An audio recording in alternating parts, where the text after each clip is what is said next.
Losing someone you love is painful enough. Being handed the responsibility of executorship at the same time, well, it can feel a little bit overwhelming. Suddenly you're juggling grief, legal documents, and the task of selling a home. If that home is in London or one of our nearby towns like Exeter, Lucan, Komoka, St. Mary's, Stratford, you're not only managing family expectations, you're also facing real decisions about timing, value, as well as the marketplace. This is the reality many of our families in our community face. The question is, how do you do this well? How do you carry out your duties as executor while honoring the person who lived there, protecting the estate's value, and avoiding family conflict?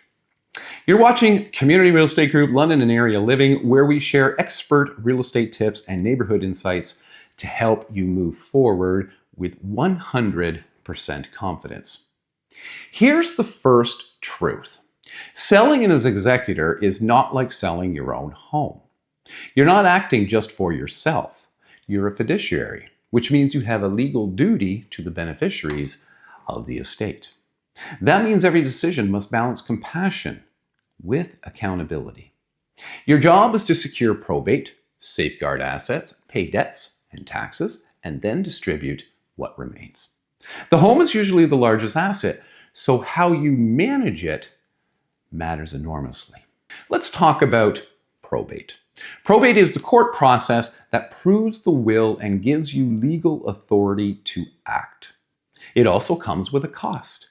The estate administration tax or probate tax. In Ontario, there's no tax on the first $50,000 of value.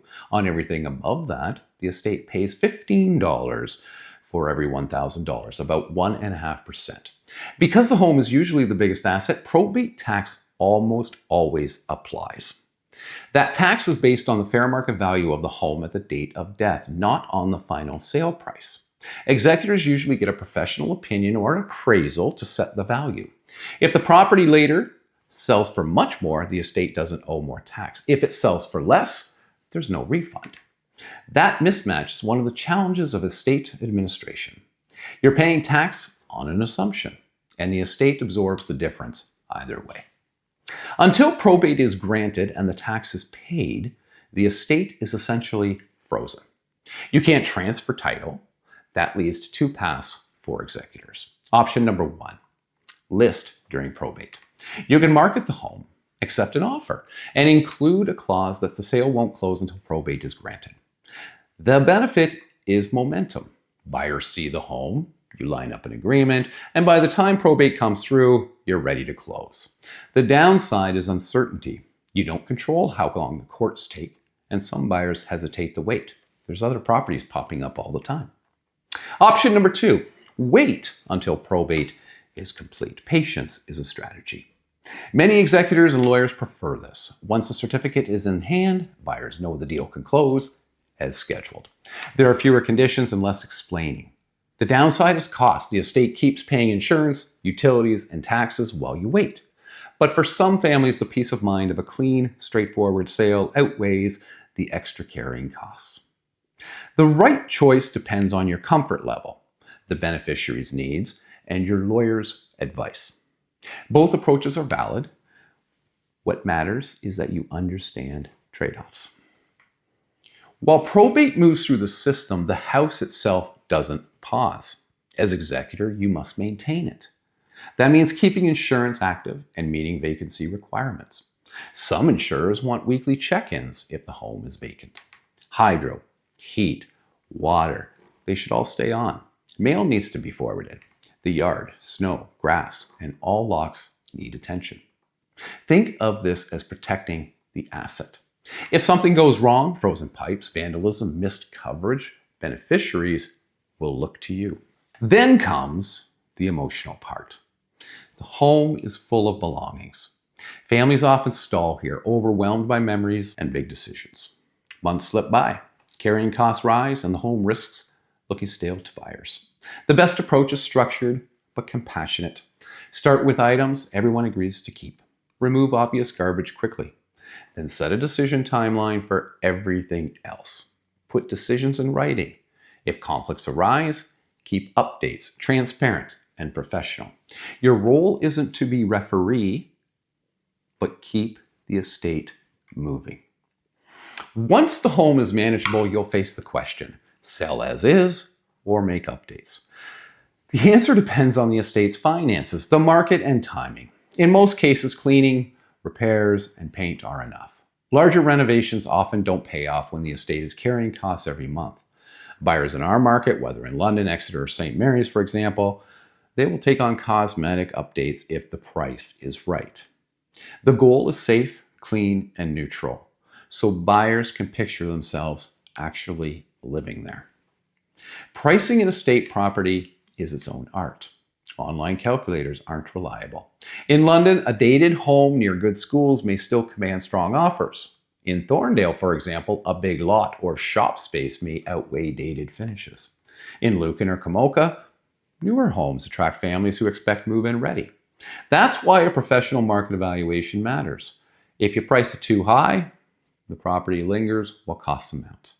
If you price it too low and you fail to do full duty to the beneficiaries. The right price balances fairness with reality. Let's talk about compensation. Executors often ask, am I getting paid for all of this work? The answer is yes, but with conditions. In Ontario, the will itself can set your fee. It might state a fixed amount, a percentage, or even no compensation at all. If the will is silent, the Trustee Act says you're entitled to a fair and reasonable allowance. Courts in practice generally use about 2.5% on the receipts and 2.5% on disbursements, roughly 5% of the estate as a guideline. But it's not automatic. The court or the beneficiaries can review and adjust based on complexity, time, and results. For long estates, there may also be care and management fee.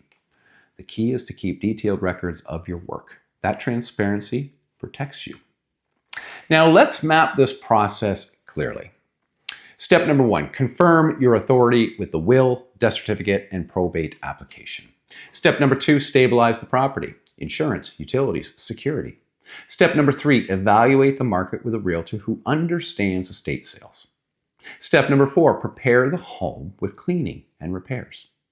Step number 5, list with transparency, making sure buyers know it is an estate sale and probate timing applies. Step number 6, negotiate offers with probate clauses and realistic conditions. Step number 7, close cleanly, with funds deposited into the estate account and receipts kept for taxes and distribution. What does success look like? Imagine a family in London. Their father's home was tidy but dated. As executor, the eldest daughter kept insurance active, cleared out the basement, and painted the main floor. We listed the home with a probate clause. Within days, a local family who had been waiting for that street made an offer with flexible closing. By the time probate was granted, the deal was firm. The estate closed smoothly. The beneficiaries felt respected, and the executor felt relief instead of regret. That's what's possible when you combine compassion with process.